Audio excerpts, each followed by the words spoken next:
galera, beleza?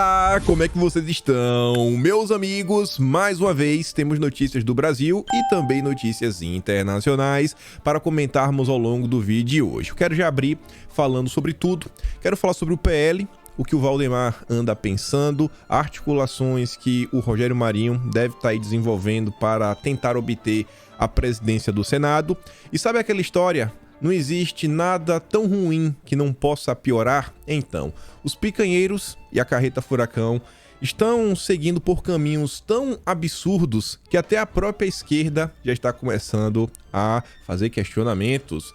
Em uma live aí, com dois analistas internacionais bem famosos da esquerda, inclusive eles estavam pontuando o fato que uma esquerda mais liberal, progressista, globalista, né, brother da turma do Jorginho Soros, meio que tá colocando um pezinho em cada grupo, né, lá da transição, da carreta furacão. Isso chama um pouco de atenção, diz que vai ter uma certa tensão interna.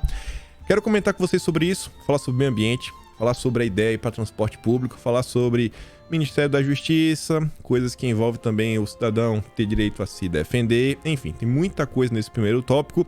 E depois, o Twitter, não só temos a quarta parte, mas uma ferramenta que estava restrita aos Estados Unidos, agora está disponível internacionalmente. Eu acho que vocês vão adorar, isso além do vazamento, a questão, e tem um exemplo prático de como a direita sofreu e como essa ferramenta pode fazer toda a diferença no dia a dia da rede social. Inclusive vou mandar o link para vocês no Telegram, vocês vão gostar. Notícia boa de verdade. E por fim, mais notícias gerais assim ao redor do planeta, que se der tempo a gente comenta, mas vamos que vamos, ver se dá tempo de comentar sobre tudo. E já começando aqui, logo hoje pela manhã, ontem pela manhã, a turma do Estado trouxe aqui uma nota que eu acho que faz bastante sentido em alguns pontos, na verdade em vários pontos, que diz respeito à eleição para a presidência do Senado que vai ocorrer no próximo ano. Essa eleição, infelizmente, a população tem muitos meios de fazer que sua vontade, né, seja levada à frente. Até porque, se a gente pensar, a composição do Senado atual, ela não vem da eleição agora de outubro. O Senado agora em outubro só teve a renovação de 27 cadeiras. 54 cadeiras, né, senadores, estão desde 2018. Então, eu acho que não contempla realmente a forma como a sociedade hoje enxerga o Brasil, os anseios da população, que vem despertando para a política bastante aí desde, sei lá, meados de 2013. E aí vejam só, evangélicos são escalados para ajudar na eleição de bolsonarista no Senado. Isso daqui não é à toa, né? Esse termo bolsonarista. Eles tentam pintar o Rogério Marinho, que é um político que já tem muitos e muitos anos aí de vida pública e tudo mais, não é bolsonarista. Não por nada. Eu acho que todos nós falamos, pô, bacana que bolsonarista. Mas vocês sabem, a imprensa tenta colocar esse rótulo para tentar desmerecer e falar, ó, é bolsonarista. Porque vocês viram aí 4 anos, né? Que 4 anos? Vocês estão vendo aí há 10, 20, 30 anos, é só olhar a vida pública.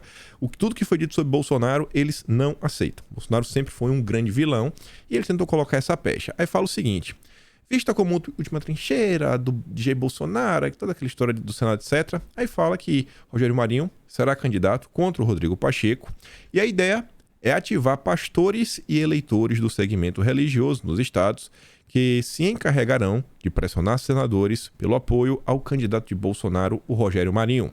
É uma estratégia similar empregada na aprovação de André Mendonça.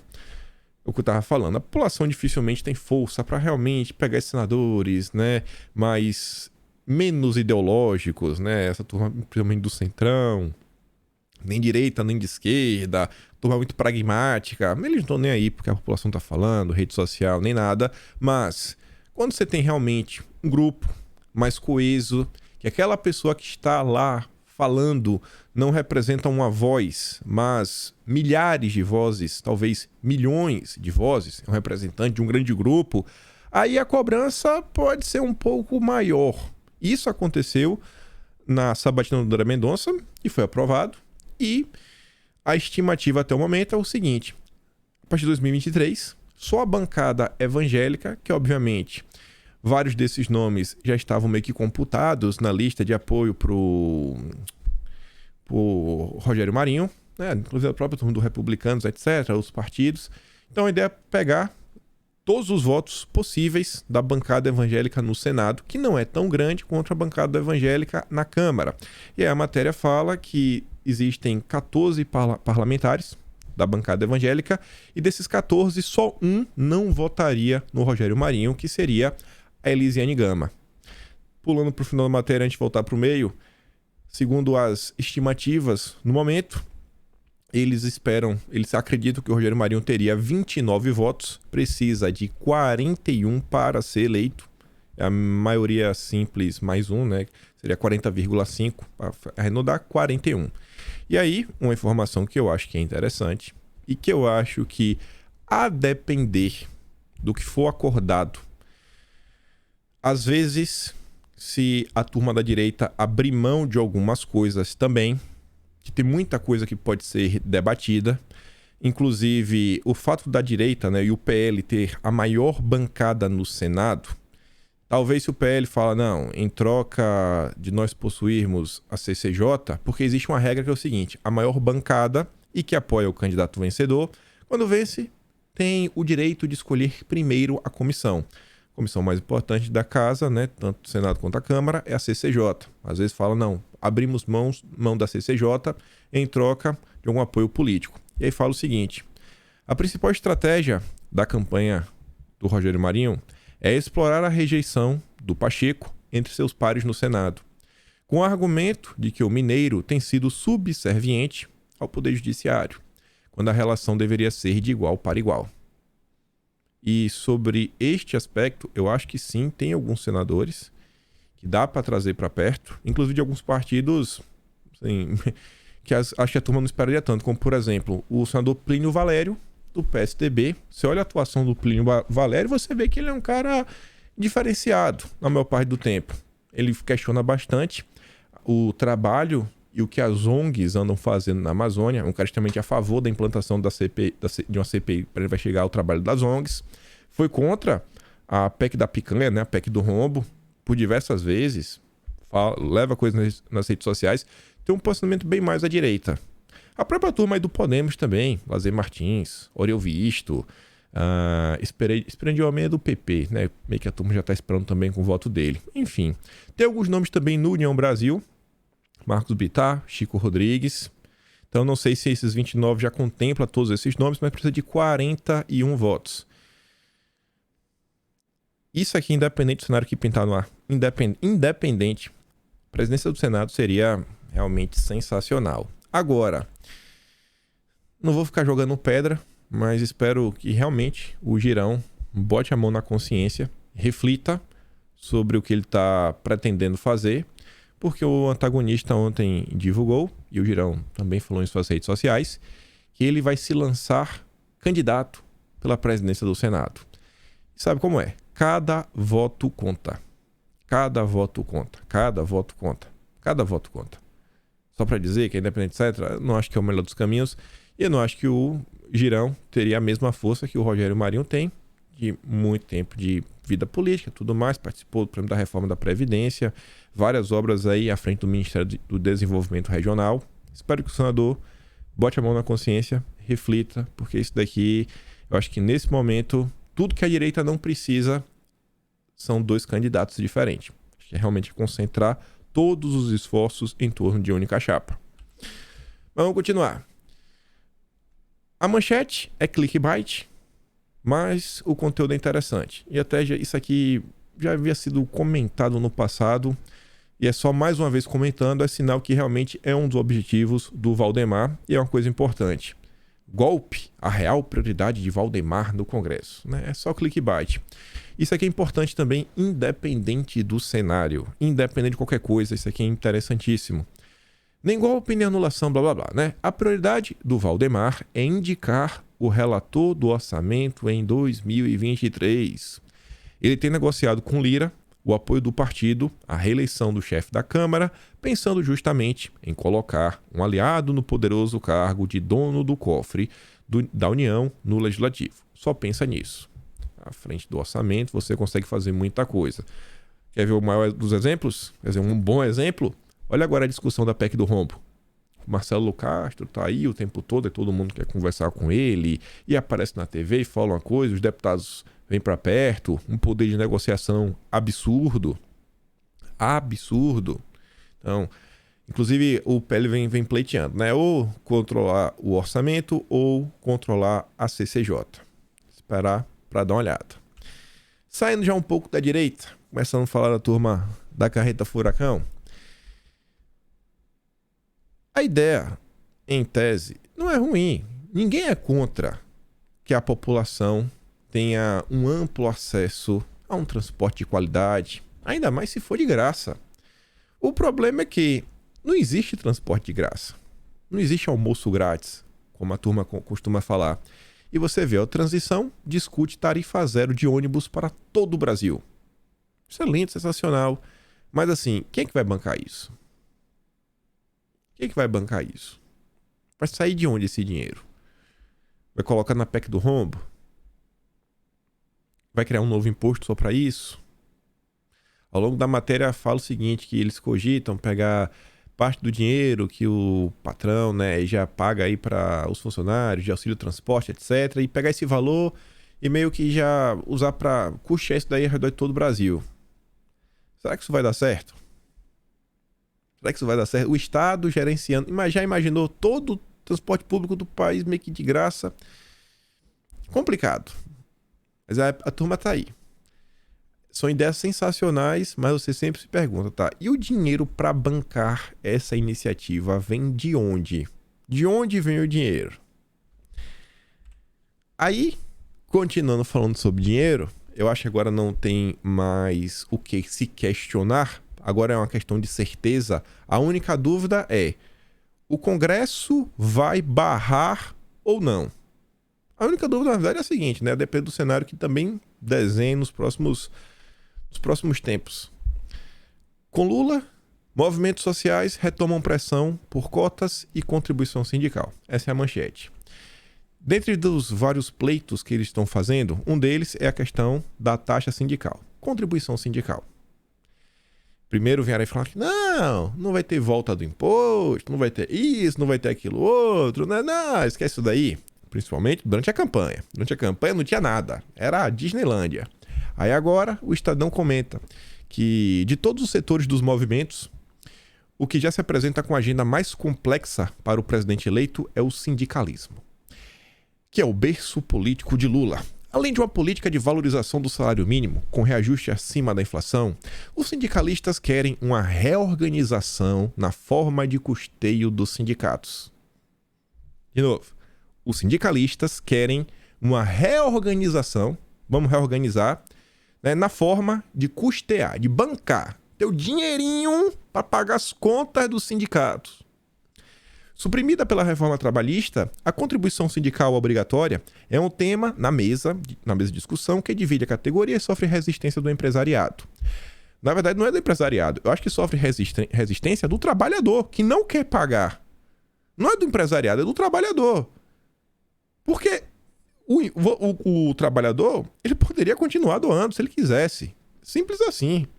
O trabalhador poderia continuar doando. Então não tem uma resistência do empresariado, tem uma resistência do trabalhador que quer ter o seu dinheiro para si. A ideia que mais se aproxima do consenso, porém, é a criação de uma taxa negocial discutida com os trabalhadores. Não é. Vai ser discutida em assembleia pela turma do sindicato e vai vir de baixo para cima. E o trabalhador só vai pagar e ai de quem reclame. Os sindicatos defendem ainda a revisão de pontos da reforma trabalhista que enfraqueceram as negociações coletivas. Abre aspas. Queremos repactuar alguns pontos da reforma trabalhista, por exemplo, que as homologações voltem a ser feitas pelos sindicatos. Também é preciso encontrar um formato para custear o movimento sindical. Essa é um monte de groselha, quem diz isso é o Ricardo Patá, presidente da União Geral dos Trabalhadores. Ele vai voltar a falar dos sindicatos já, em 10 minutos.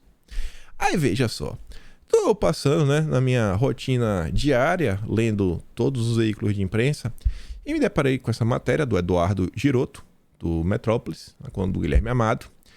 Para um leitor comum, né, poderia passar batido.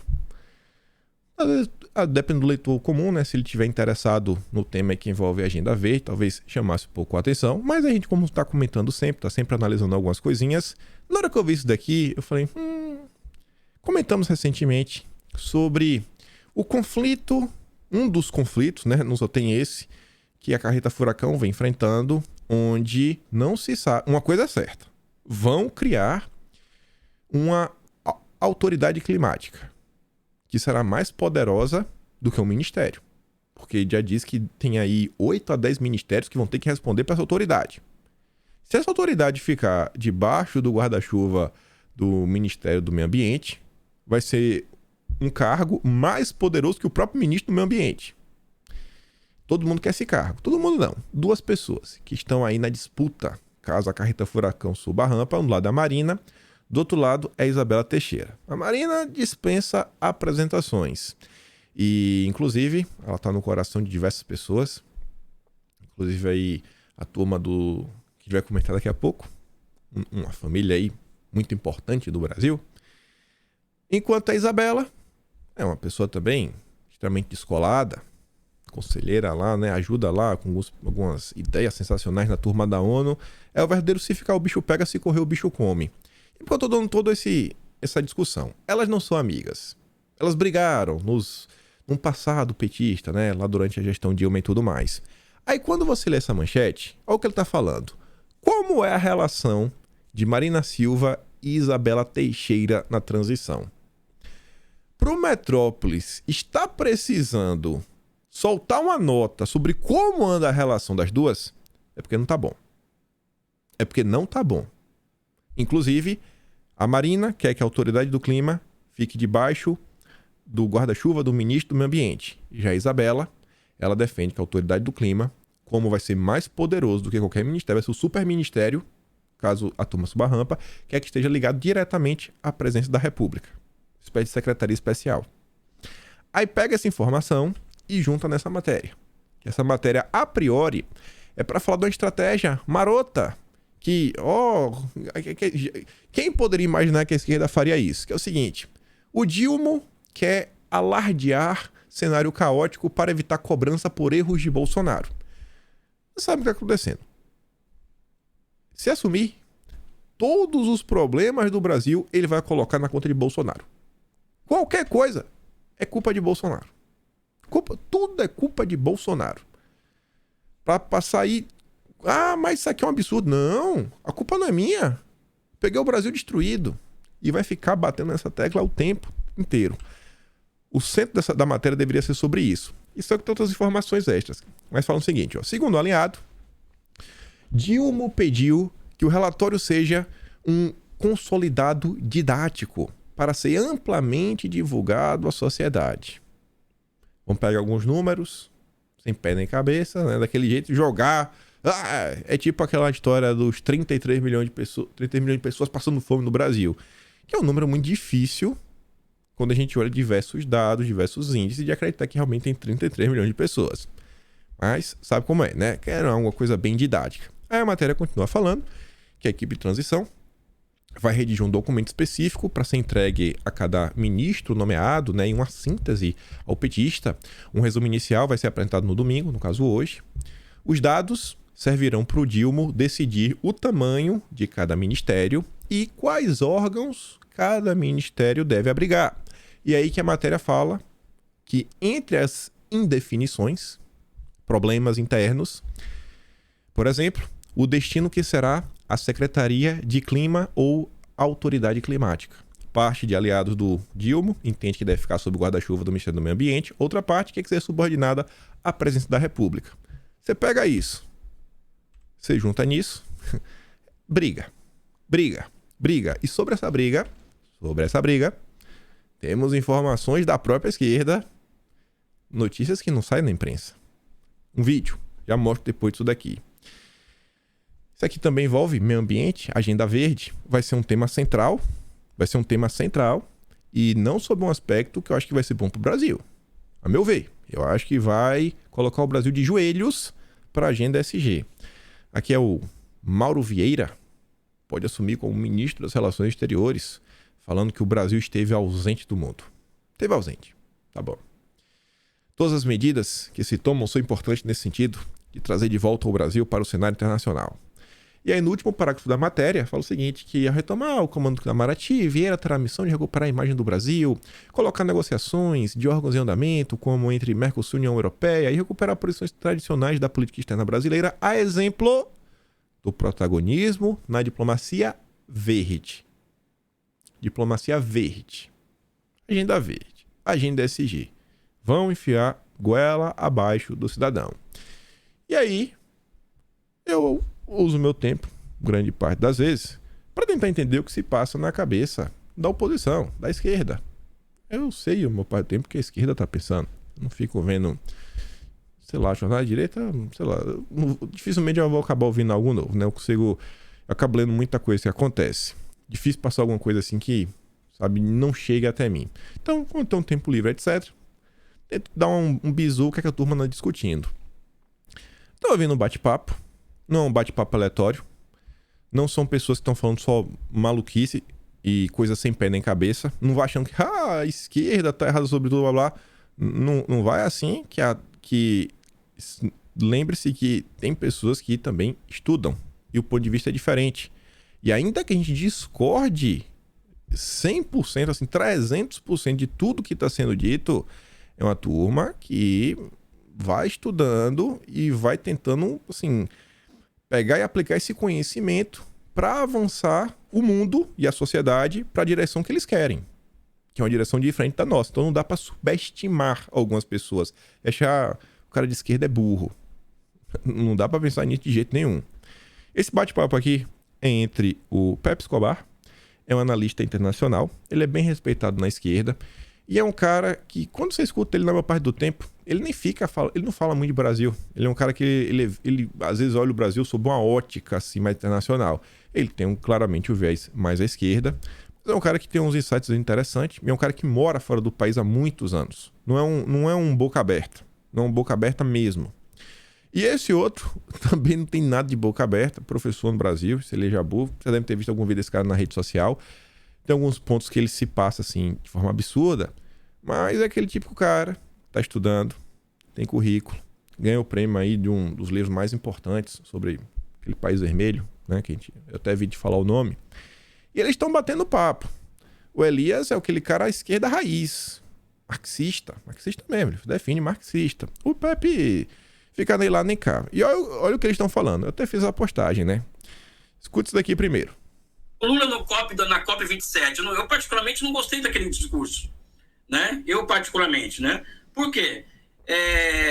Fica um discurso muito vago sobre a Amazônia, a questão ambiental, ou seja, não existe uma afirmação muito clara da nossa soberania, sobre a Amazônia. E depois nós descobrimos aqui no Brasil que quem elaborou aquele discurso, de 4 pessoas, 4 são ligadas ao PSOCIET.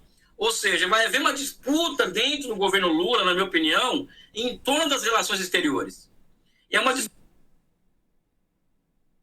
Quem fez o discurso dos 4, todos ligados ao PSOCIET. Tanto a Marina quanto a Isabela, ambas, não digo que são ligadas, mas elas, né, têm uma afeição por esse viés da esquerda progressista internacional. Aí você vê, né? Fala aí, faltou uma defesa. Eu não sei se nesse áudio ele fala que faltou uma defesa da soberania do Brasil. Eu acho que ele falou nesse áudio. Se ele não for isso aqui, é no próximo. Vou mostrar outro áudio. Eu acho que ele falou nesse áudio. Mas se ele não falou, eu já tô adiantando. Ele fala, senti aqui que faltou um pouco da defesa da soberania nacional, etc. No que diz respeito à Amazônia. Eu disse pra vocês que a gente ia falar rapidinho, voltar na Marina. Brasil perdeu a soberania da Amazônia nestes 4 anos, diz João Moreira Salles. Os irmãos Moreira Salles foram grandes doadores durante o pleito. Em sua grande maioria, doaram para deputados ligados ao PSOL, deputados também da Rede, alguns do PT, e uma turma que também tem, né, uma certa simpatia a algumas ONGs, principalmente internacionais. E aí ele fala sobre essa questão da soberania que perdeu no sentido seguinte, não é que perdeu pro internacional, meio que perdeu pro crime, né? O Bolsonaro e os seus militares deixaram o Brasil de lado, e tudo mais. Só que, entre essa conversa, ele põe na mesa uma informação que você vê que essa turma da esquerda mais progressista, internacional, globalista, talvez eles não enxerguem a soberania nacional da mesma forma como a direita enxerga. Porque pergunta o seguinte para eles, só quero mostrar essa pergunta. A Rabalde foi concluída em setembro, momento em que Bolsonaro tinha chances de ser reeleito.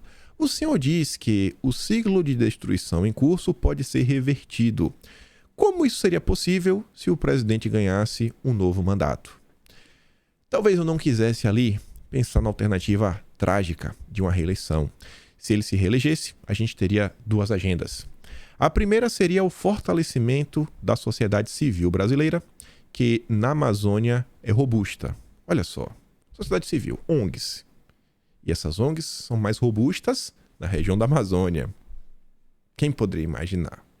E depois, haveria uma agenda fora, que seria uma conversa com a Europa, os americanos, para que começassem a punir o Brasil pelo que faz na Amazônia. É um lobby desagradável, mas essencial. Graças a Deus, não será mais necessário. Mas se necessário fosse, assim seria feito. Você já imaginou isso? Brasileiros indo para fora do país pedir punição para o Brasil.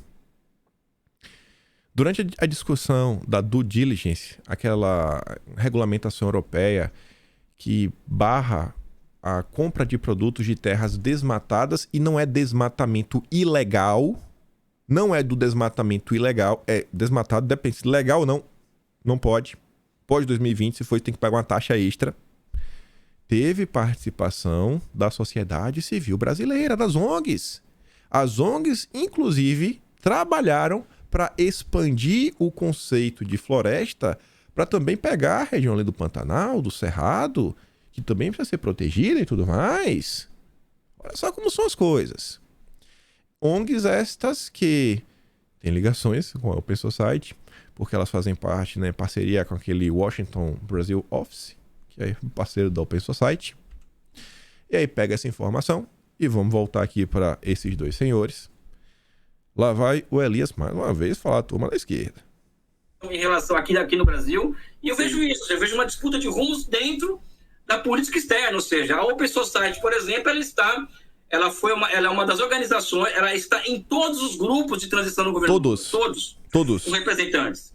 E o seu presidente da América Latina está no grupo, é um dos 4 que estão elaborando sobre política externa.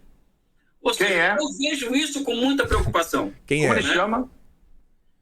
Eu prefiro não falar nomes, não citar nomes aqui, porque não... Bom, eu pergunto como estrangeiro, porque eu não conheço nenhum desses... Não, é fácil de encontrar na internet, então não vou citar nomes, mas eu acho que isso me preocupa, isso coloca um grau de disputa. E mais, os americanos alugaram um hotel inteiro em Brasília para a posse do Lula. Isso não é qualquer sinal, ou seja... Então, não sei se eu respondi a sua pergunta, ou seja... Respondeu... E tem paralelos e tem vários outros paralelos. Tá entendendo, né? A turma da esquerda já entendeu. Eles sabem, né? Isso não foi por falta de aviso que a esquerda que tá aí, essa frente ampla, carreta furacão, eles não colocam o Brasil em primeiro lugar.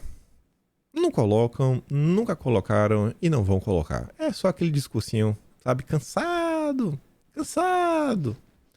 E as críticas não ficam restritas a esses dois.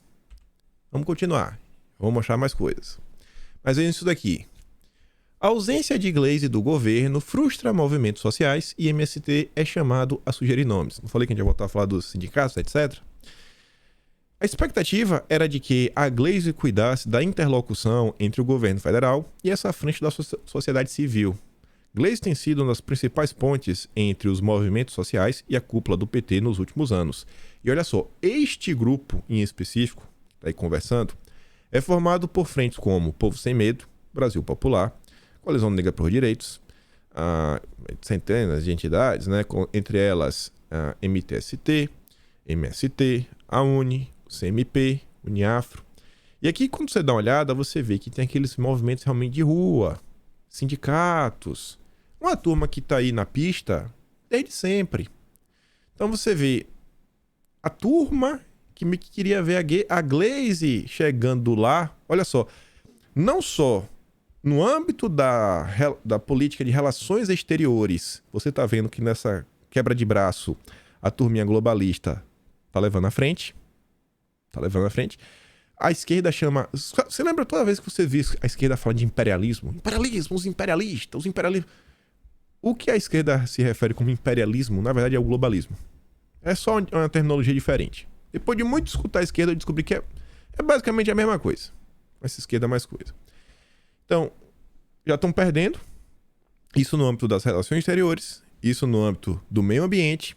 E quando você vê, até nas questões dos movimentos sociais, você vê que, olha quais são os movimentos sociais que estão ficando para trás. Olha quais são os movimentos sociais que estão ficando para trás. O que ainda tem uma história no Brasil, né? Que não nasceu no dia de hoje. Obviamente, esses aqui também, vários desses, têm ligações internacionais. Mas até nisso também está perdendo. Ou seja, não tem nada tão ruim que não possa piorar. Realmente, o Brasil basicamente vai ser governado de fora do país. O Brasil vai ser governado de fora. Sabe? Se o cara subir, se o Dilma subir a rampa, vai ser governado de fora. Simples assim. Meu Deus. E aí, olha só. Mais críticas. Esse rapaz aqui também, de vez ou outra, eu dou uma olhada para o que tá falando, que é do PDT.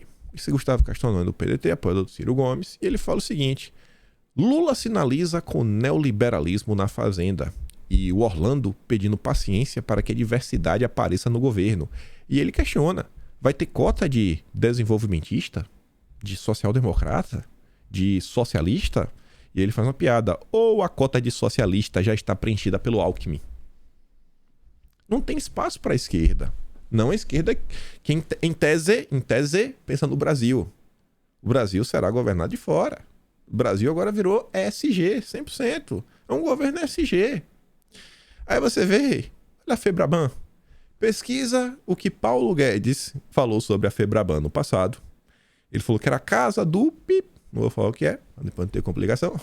A Febraban tá aí, né? Aprovando a escolha do Haddad como ministro da Fazenda. Aí veja, Haddad na Fazenda, Aloysio Mercadante no BNDES, o Aloysio Mercadante, logo ele, à frente da Fundação Perseu Abramo, sempre em todas aí, principalmente nas questões ligadas ao Foro de São Paulo. Ou seja, um cara que tem um trato, uma articulação internacional. Aquele evento que aconteceu na UERJ, se não me engano, em 30 de março deste ano, contou com a presença do ex-primeiro-ministro da Espanha, que logo depois disso, se informa muito, foi uma coincidência gigantesca, parlamentares europeus começaram a fazer denúncias contra Bolsonaro por lá de lá. E, inclusive, os partidos de direita do Parlamento Europeu, né, o Vox e outro lá, estavam declarando que tinha um conluio do Foro de São Paulo com os parlamentares para tentar fazer pressão a favor da esquerda no Brasil. Enfim, já pensou Mercadante no BNDES, o BNDES, que está envolvido em todas aquelas histórias, né, que os mais jovens não lembram, principalmente da época do Petrolão. Não tem nada tão ruim que não possa piorar. PSB vê PT concentrar maiores pastas e diz que Lula deveria contemplar a frente ampla. É o que eu tô falando. A turma aí de esquerda não tem espaço, bicho. Ou é PT raiz, ou é a turminha que o exterior gosta, né? A ONU adora. O Fórum Econômico adora também. E o PSB, assim, ele até tem o nome que tá correndo. Só que eles dizem que o nome não é deles. Que seria da cota pessoal do Lula, que é o Flávio Dino. Porque o Flávio Dino era do PC do B até junho. Só tá no partido. Não é PSB. Não é da cúpula. E o Flávio Dino já anda falando, né? E tem um tema que tem a mais pura convicção que a esquerda vai tentar fazer de tudo para revogar o que Bolsonaro fez, que é a questão aí de você poder se defender. Aí, né? Flávio Dino propõe desarmamento. Inclusive já fala em estímulos econômicos para você entregar a ferramenta que você tiver em casa. Fala também de regulação dos clubes de tiro. Encurtar o registro. Tem que provar que você é você. Burocracia. Burocracia, burocracia, burocracia, mais burocracia. Ai, Jesus. Se aquilo ali já é perturbador, já perturba, já me deixa... Eu sou, às vezes, ruim de fazer críticas, porque no meu dia a dia eu não sou tão... Eu acho que eu posso passar uma imagem de calmo, de educado, mas no dia a dia, né, conversando, normal, sentando na frente das câmeras, mas acabo falando uma coisinha ou outra, né? Mas o melhor dos cenários, manter a paz. Aí eu... Né? A gente só comenta e deixa que cada um tire suas conclusões. Mas se aquilo ali já incomoda demais... Olha para isso daqui, pessoal. Olha quais são as prioridades. Olha quais são as prioridades. Prioridade de Bolsonaro. Da liberdade para a polícia. Aumentar o escopo do que a polícia pode fazer. Veja, por exemplo, a questão da Polícia Rodoviária Federal. Liberada aí para poder participar de várias operações, das mais diversas, de realmente combate ao crime. E a mídia, o consórcio, ficou chorando que devia estar lá multando o carro, vigiando isso aqui, aquilo outro. Eu tô, não, vamos prender criminoso. Fez isso. Aumentar o orçamento. Leis mais duras contra o bandido. E flexibilização nas leis para garantir que aquele referendo de 2005, que a esquerda rasgou, né, fez o contrário, ele seja seguido. Essas eram as políticas de Bolsonaro. Falava até do excludente de ilicitude. Quem nunca ouviu? Quais são as políticas da esquerda? Dificultar defesa pessoal e, quando se fala em polícia, a equipe de Lula quer controle de óbitos por policiais extinto por Bolsonaro. E aí ele vai propor a inclusão de um indicador de monitoramento e controle da letalidade policial no Plano Nacional de Segurança Pública e Defesa Social. Combater a violência policial é uma promessa de campanha de Lula. Assim, eu não escuto. Às vezes eu sou surdo, às vezes pode não passar na minha timeline. Eu não fico seguindo várias páginas de esquerda.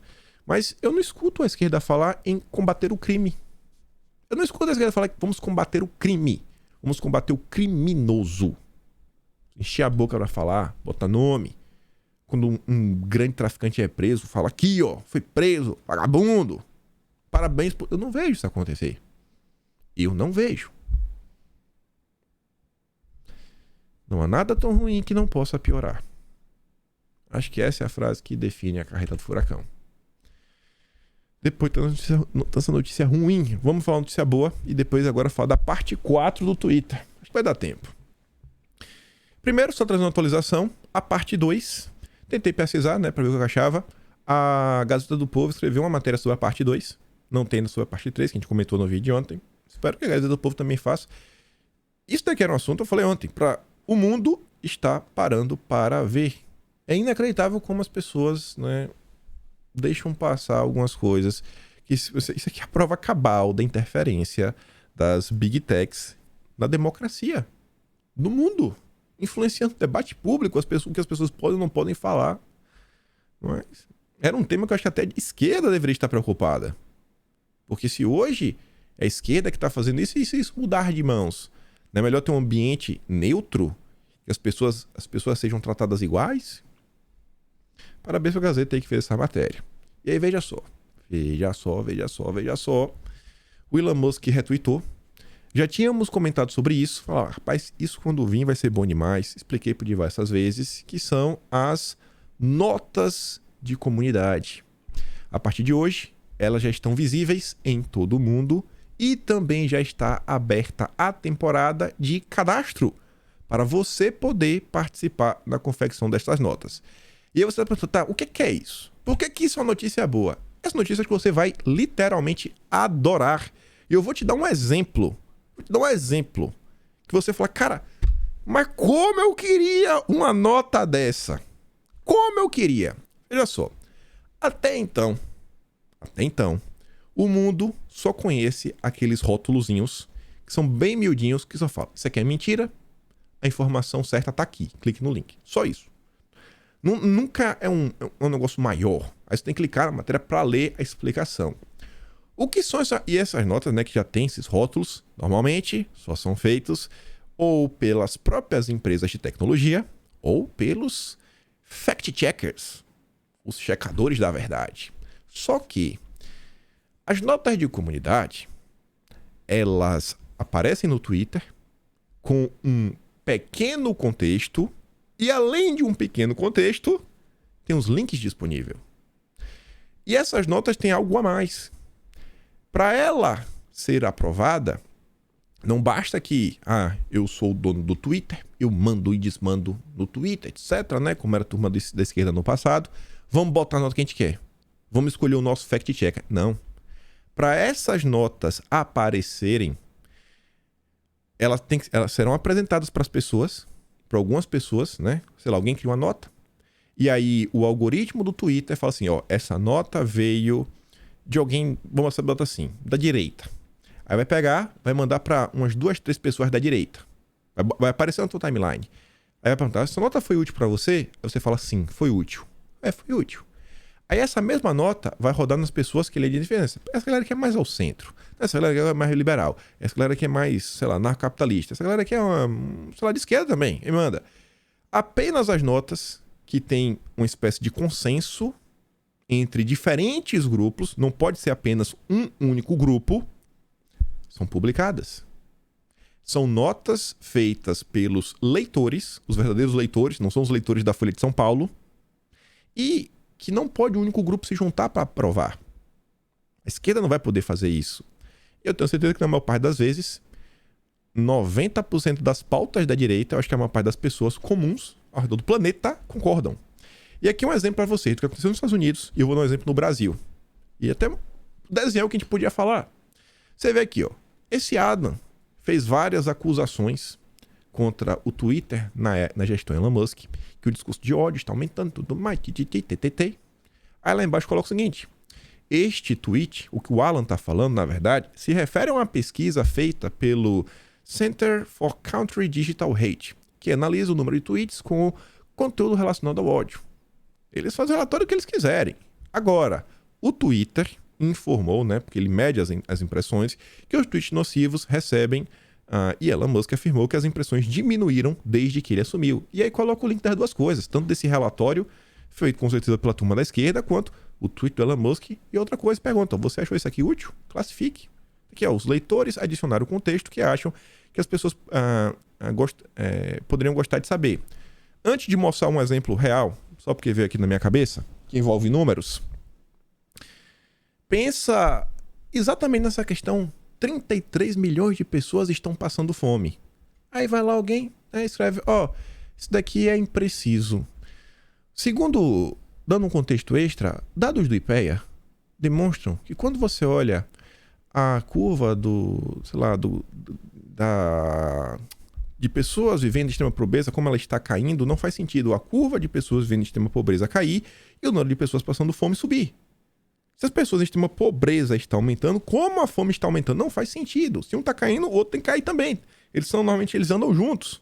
E aí você coloca o link, bonitinho, pode colocar mais algumas informações extras.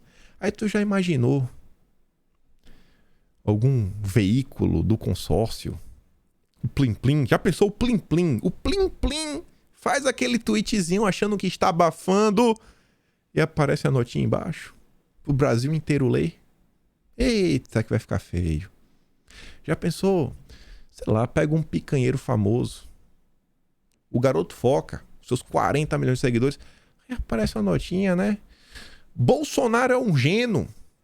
Então, com base em dados, etc, tudo mais, isso aqui é inverídico, viu? Coloca lá. Já pensou a quantidade de coisas? Mas aí trazer um exemplo prático e real. Aqui é só mostrando quando você vai classificar. Quando você aperta o botão aqui, classifique, ele aperta essa tela aqui, Agora, o BitWatch chama a nossa comunidade, o novo nome ajuda a garantir que todos no Twitter entendem o valor de manter colaborativamente todos informados. Aí você fala se a nota foi útil, sim, um pouco ou não. Você classifica. E aí, olha só. Tava eu passando ontem e vi essa postagem. E eu vi essa postagem. O José Medeiros, colocando aqui um absurdo, né? É um tweet do Brasil 247 que diz que é delegado que apurou suposto atentado contra Bolsonaro. Foi suposto? O que o Odélio Bispo fez foi de brincadeira? Precisa explicar? Notinha? Então vamos dar um contexto. Bolsonaro, não existe suposto. Não existe suposto. Coloca os links das internações de Bolsonaro, dos próprios fact-checking que ele já fizeram isso no passado, etc. Isso aqui era um grande exemplo. Um grande exemplo de nota absurda. Absurda. Que ia ficar lá registrado. E aí, vocês devem começar a ver esse tipo de nota rolar, principalmente a turma dos Estados Unidos. Vou mandar para vocês o link para vocês poderem se cadastrar e começar a criar essas notas. Mas já pensou isso daqui? Passa na timeline, a turma da esquerda tá passando e fala, pô, bicho, que onda é essa, velho? O Brasil 247 tá divulgando mentira. Isso aqui é só um exemplo bem claro. Bem claro. E aí tu já pensou no acervo, que inclusive vai existir e pode ser catalogado na quantidade de vezes que a esquerda publicou uma informação inverídica ou fora de contexto e diversas coisas que os deputados depois de direita, se forem inteligentes, os senadores também, podem juntar para quando vier essa discussão de regulamentação da rede, etc. Falar aqui, olha a quantidade de vezes que a esquerda foi pega, né, no pulo do gato. Olha a quantidade. É o dia inteiro a turma mentindo. As pessoas comuns, eu já vejo vocês se esforçando no Facebook, no Instagram, no Twitter, em todas as redes sociais para desmentir os absurdos que a turma do consórcio e a turma da esquerda anda falando. É o poder chegando na mão da população. Se você for no perfil oficial do Community Notes, tá lá o link para você se inscrever. E não é qualquer conta, até para evitar que bots, robôs, spam, etc. Tem que ser uma conta com no mínimo 6 meses de ativação. Tem que ter telefone registrado na conta para saber que você é você, para não ficar de coisa, porque tem que ser um negócio sério. Você não pode ter tomado punição, né, por falar absurdo, etc, né, lá, escudo de ódio, etc. Então assim, tem uma série de coisas. Mas acho que a maior parte de vocês podem se cadastrar, vou mandar o link. O que vocês já fazem, desmentindo o consórcio, desmentindo a esquerda, etc, agora vai aparecer para todo o Brasil ver. Pro mundo ver. Pro mundo. Porque o cara tá lá vendo o tweet em inglês, né? Ele pode dar traduz aí, Google. Como eu vou traduzir aqui as threads aqui das coisas, e o cara vai ver a verdadeira informação que não chega lá fora. Finalmente, tá chegando a hora de uma mudança ainda maior. Junto isso daqui é a matéria de ontem, falando que bolsonaristas já estão dominando as redes mais uma vez, porque a esquerda não tá nem aí. Na verdade, a esquerda não tá nem pra nada. Nada. Eu sou uns picanheiros maluco, histérico, que queria. Eu não gosto de Bolsonaro, mas estão nem pra nada. Não sabe de nada. Nada. Totalmente perdidos sobre o que se passa no Brasil. E a turma da esquerda? Vou mandar um link lá no Telegram. Pra ficar bem fácil. Você só clica e se cadastra. Você tem Twitter, se cadastre. Se cadastre, meu filho. Você não vai se arrepender. E aí, em 12 minutos, não sei se vai dar tempo de comentar toda a parte 4, o que não der, a gente junta amanhã, quer dizer, hoje vai ter a parte 5, junta a parte 4 e parte 5. Ainda envolve a remoção do Trump do Twitter. Dessa vez saiu no perfil do Michael Schellenberger. E ele diz, né, parte 4.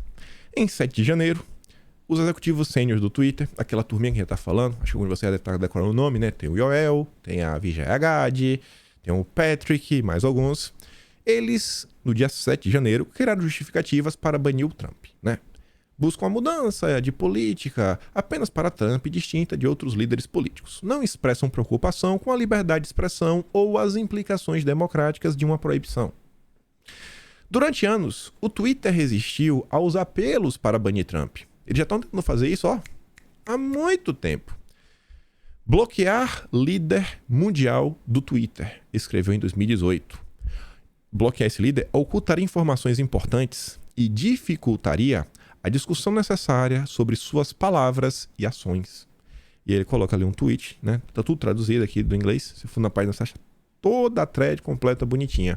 Em 5 de janeiro de 2018, o Twitter era abertamente contra a remoção de um líder mundial. Não pode, porque é necessária pra gente discutir, né? Suas palavras, ações, etc. Você não pode banir uma pessoa dessa. Não é uma pessoa qualquer. Mas depois dos acontecimentos de 6 de janeiro, a pressão interna e externa sobre o Jack, que era o CEO da época, cresceu. A ex-primeira-dama Michelle Obama, jornalista de tecnologia, a Kara Swisher, a ADL, que é uma espécie de ONG também, que combate os de etc., a Chris Sack e muitos outros pedem publicamente no Twitter para banir permanentemente o Trump. Dorsey, né, o Jack, estava de férias na Polinésia Francesa na semana de 4 a 8 de janeiro de 2021. Ele telefonou para reuniões, mas também delegou grande parte do tratamento da situação a executivo sênior, né? E aí caiu na mão, mais uma vez, dos famosos, como por exemplo o Yoel, né? Que é o chefe global de confiança e segurança do Twitter, e a Vijay Agad, chefe do jurídico. Essa duplinha tocou o terror. Em 7 de janeiro, Jack enviou um e-mail aos funcionários do Twitter falando que o Twitter precisava permanecer consciente em suas políticas, incluindo o direito dos usuários de retornar ao Twitter após uma suspensão temporária. O cara foi suspenso temporariamente, o cara tem que poder voltar, bicho. O cara tem que poder voltar. Depois do e-mail, depois que o Jack mandou esse e-mail, o EOL garante a um funcionário que as pessoas que se importam com isso, né, com o combate contra os ataques antidemocráticos, essas pessoas não estão felizes com onde estamos.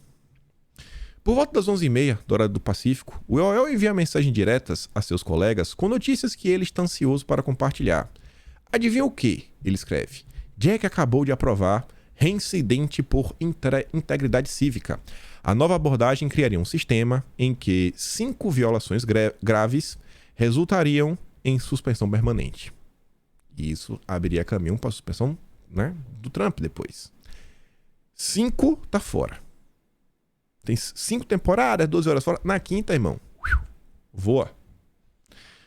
Aí o cara diz, ó, progresso, finalmente, exclama um membro da equipe de confiança do Twitter. A troca entre o EOL e seus colegas deixa claro que eles estavam pressionando o Jack por maiores restrições ao discurso que o Twitter permite nas eleições. O colega quer saber se a decisão significa que Trump pode finalmente ser banido. A pessoa pergunta, o aspecto de incitação à violência muda nesse cálculo? Ou continua valendo a 5? E o EOL diz que não. Trump continua a ter apenas um golpe. Só mais uma e cortamos ele fora. Só mais uma. A pergunta do colega do EOL sobre incitação à violência prenuncia fortemente o que aconteceria no dia seguinte, em 8 de janeiro. O Twitter anuncia uma proibição permanente de Trump devido ao risco de maior incitação à violência. E ele coloca essa imagem. No dia 8 de janeiro, o Twitter diz que sua proibição se baseia, olha isso aqui, especificamente em como os tweets de Trump estão sendo recebidos e interpretados. Não é que ele fez algo errado, é porque ele falou algo que às vezes não está caindo bem, as pessoas estariam tomando medidas erradas, porque não estão sabendo interpretar direito. Então você tem que analisar o contexto e as ações, né, posteriores ao Twitter, não o que foi dito. Só que em 2019, o Twitter disse que não tentou determinar todas as possíveis interpretações do conteúdo ou sua intenção. Aí, essa aqui é explicando que Trump foi banido, né? Como esses tweets estão sendo recebidos e interpretados. E aí, em 15 de outubro de 2019, falava o seguinte, que o Twitter ele não tenta determinar todas as potenciais interpretações. Quando você analisa um tweet, você analisa o tweet. Aquele tweet tá ok? Tá ok. Então pronto. Não tenta interpretar, não tenta... Não vem com essa. Não vem com... E aí mudaram a regra. Mudaram a regra. A única preocupação séria que nós encontramos, seja expressa aí pelo Twitter, né, sobre liberdade de expressão, democracia, etc., veio de uma pessoa. Só tinha um cidadão trabalhando na empresa que era contra isso. E era um analista júnior. Não era um sênior, não era o bambambam. Era o orelha seca da empresa, sabe? Era o menor aprendiz. O menor aprendiz do Twitter falou o seguinte, ele tava escondido no canal de destaque, nível inferior. Ó, pode ser uma opinião impopular, mas uma decisão ad hoc como esta, que não parece enraizada nas regras, né, na política, é uma ladeira escorregadia. Isso agora parece ser um decreto de um CEO de plataforma online com presença global que pode controlar o discurso para o mundo inteiro. Né? Podia cair com... vocês meio que estão falando que a gente manda no mundo. Acho que não pega muito bem, viu? Só o menor aprendiz. Rapaz. O menor aprendiz, o de menor, era o único que pensava diferente. Os funcionários do Twitter reconhecem a diferença entre suas próprias políticas e os termos e serviços do Twitter, né? As regras mesmo. Uma coisa é a subjetividade, outra são as regras. Mas também se envolvem interpretações complexas de conteúdo para eliminar tweets proibidos, como uma série de trocas sobre a revelação da hashtag. Era a hashtag que estava falando que o Trump ia dar um golpe. Basicamente isso. E aí o IOL imediatamente envia um DM para um colega para dar um gancho, né? Impedir que essa hashtag cresça. E não só essa hashtag, como também Kraken, essa palavra, que é aquele polvo gigante que destrói os navios. Só que esse Kraken também era uma teoria da conspiração. O colega do IOL objeta que colocar a hashtag na lista, né, dos banidos corre o risco de desamplificar o contradiscurso que valida a eleição. O IOL não estava entendendo. O IOL não estava entendendo. A hashtag era da turma da esquerda. O IOL achou que a hashtag era da direita. Ela falou, não, pô. É o contradiscurso. Essa hashtag é da turma da esquerda. Tanto que você fala, ó, de fato, observa o colega do IOL. Uma pesquisa rápida de top-stop. Você vê, né? Mostra que eles são counter-speed, né? Contra a narrativa. Não, realmente, dê uma olhada aqui, né? Tô vendo aí essa questão, né, do Kraken, a hashtag também, né? Pô, beleza, aqui tá, é realmente, a turma da esquerda, foi mal. Percebi que é da turma da esquerda. Não precisa dar um gancho mais, não. Não precisa mais dar um gancho, não.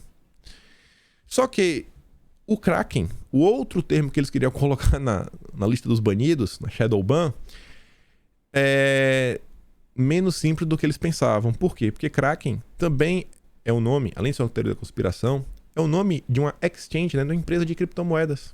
Uma corretora de criptomoedas. Portanto, foi permitido. E aí? E aí, agora faz o quê? Imagina o desespero da turma. Os funcionários lutam para punir os usuários que compartilham capturas de tela, né? Que era o print aí do tweet que levou o Trump a ser banido. Deve rejeitar esses tweets com aviso. Aí ele fala o seguinte, ó, eles estão criticando o Trump. Por isso estou pouco hesitante em aplicar o aviso a este usuário. Que era o seguinte, ele falou o seguinte, cara, se a gente cria uma regra para todo mundo que postar essa imagem sofrer algum tipo de punição, nada aparecer um rótulozinho, a gente pode estar pegando as pessoas que estão criticando o Trump. Ou seja, a turma da esquerda. Aí o cara fala, putz, e agora? E agora o que a gente faz? Qual é a solução?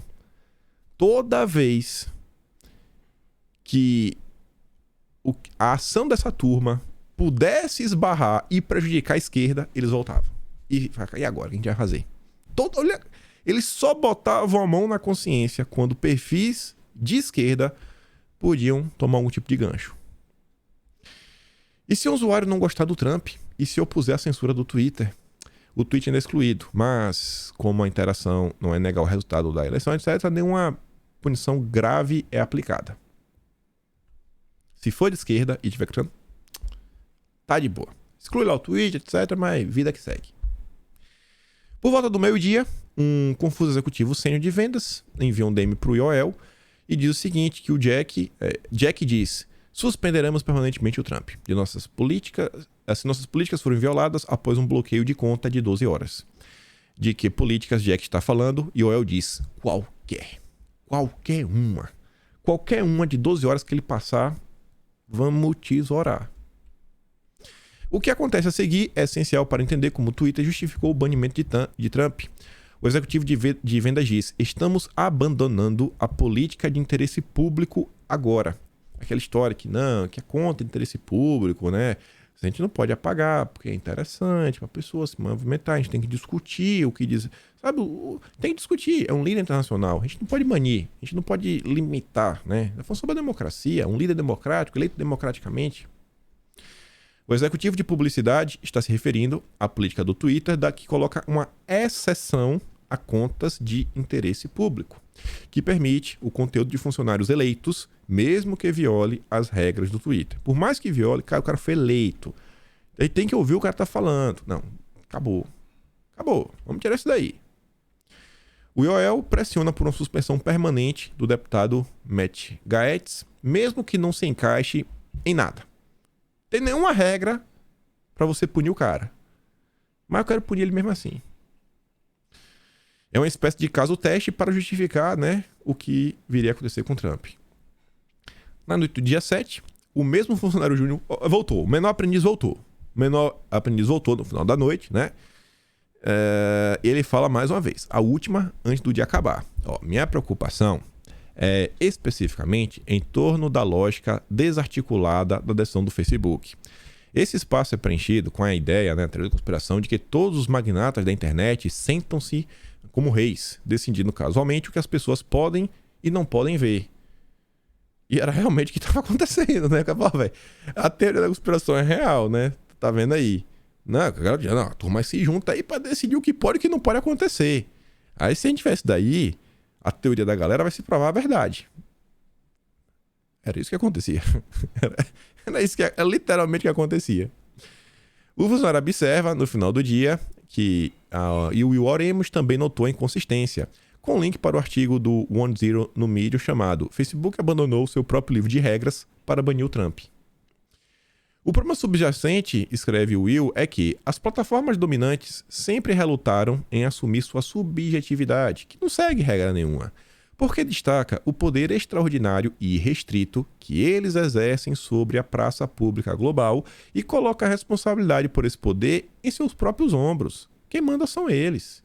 Então, eles se escondem atrás de um livro de regras em constante mudança, apontando alternadamente para ele quando é conveniente e empurrando para debaixo do tapete quando não é.